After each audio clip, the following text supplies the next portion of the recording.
ces étoiles fluorescentes? Je pourrais en avoir pour ma chambre. Pauline, elle en a chez elle. C'est trop joli. Ça brille la nuit. Oui, chérie. Tu pourras en avoir pour ton anniversaire.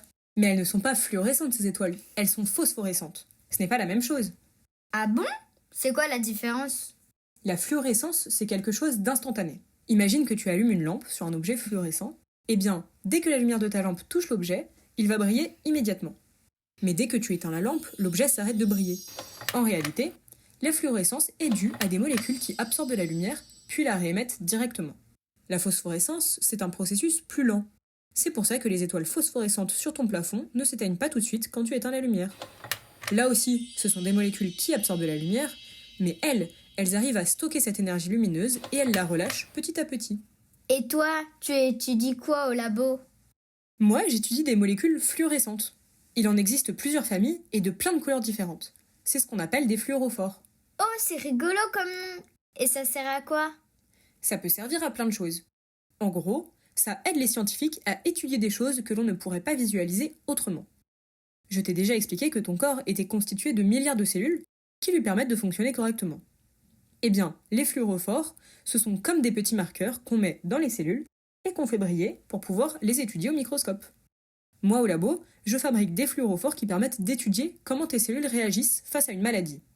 Mais les cellules, ça combat les maladies? Pas toutes les cellules, mais certaines oui. Nous avons des cellules spéciales dans notre corps qui assurent notre défense contre les microbes. Ce sont les cellules immunitaires. On les appelle les phagocytes.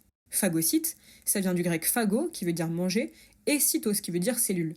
Un phagocyte, c'est tout simplement une cellule qui mange.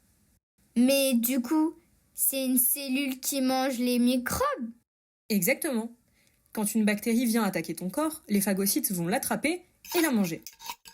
Ce processus, ça s'appelle la phagocytose. Mais comment ça mange les bactéries?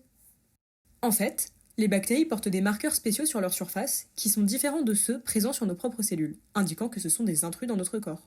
Les phagocytes, eux, ont des récepteurs qui sont spécifiquement conçus pour reconnaître ces marqueurs. Lorsque les récepteurs du phagocyte se lient à ces marqueurs, ils savent qu'ils ont affaire à une bactérie et qu'il faut l'éliminer. Alors, le phagocyte se déforme jusqu'à engloutir la bactérie. Quand la bactérie a été engloutie, cela forme une petite poche à l'intérieur du phagocyte. Et le but du phagocyte, c'est de détruire la bactérie contenue dans cette petite poche. Pour cela, il envoie les agents de désinfection, qui ont pour but de rendre cette poche très très acide, car les bactéries ne survivent pas en milieu acide. Ça acidifie comme quand on met du citron? C'est un peu l'idée, oui. En chimie, ce qu'on appelle un milieu acide, c'est un milieu dans lequel il y a beaucoup de protons, qu'on note H+, et qu'on peut assimiler à des toutes petites gouttes de citron. Et ce sont les agents de désinfection qui apportent ces petites gouttes de citron au niveau de la bactérie. Mais qu'est-ce qui est fluorescent dans tout ça? Dans le processus de la phagocytose, il n'y a pas de fluorophore, effectivement. En revanche, ce qu'on peut faire au laboratoire, c'est ajouter un fluorophore sur la bactérie et on regarde s'il brille ou pas pendant la phagocytose. Dans le premier cas, si les agents de désinfection viennent acidifier la poche contenant la bactérie, alors on voit au microscope que le fluorophore brille. Ça veut dire que la bactérie meurt. Dans le second cas, si les agents de désinfection ne font pas leur travail, on ne voit aucune fluorescence au microscope. Et ça veut dire que la bactérie a survécu à l'intérieur du phagocyte et qu'elle peut en ressortir sans être détruite. Tu vois, c'est un peu comme si les fluorophores étaient les enquêteurs de la phagocytose, car ils permettent de savoir si ça a marché ou pas.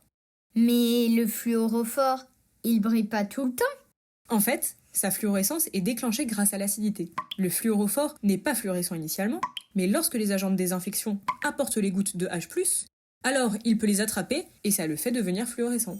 Ils sont trop forts, tes fluorophores! J'y penserai quand j'aurai des étoiles dans ma chambre.